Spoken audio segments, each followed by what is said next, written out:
Miss Rosmar. Thank you so much sa pag-support po sa Diwata Pares. Thank Welcome you. to Paris Overlook, Quezon City Branch. Ayan, siyempre, bigyan natin sila ng mic para at least, Una muna si Ma'am. Madam Rosmar muna. Ayan, pakinggan po natin ang mensahe ng isang TV. Ako si Rosmar, nandito po kami at Morning po sa inyong lahat.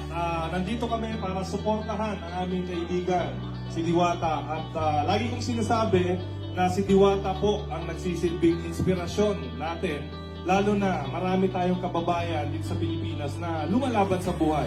So sana instead na kainggitan or siraan or kung ano-ano mang negatibong komento kay Diwata, suportahan na lang natin.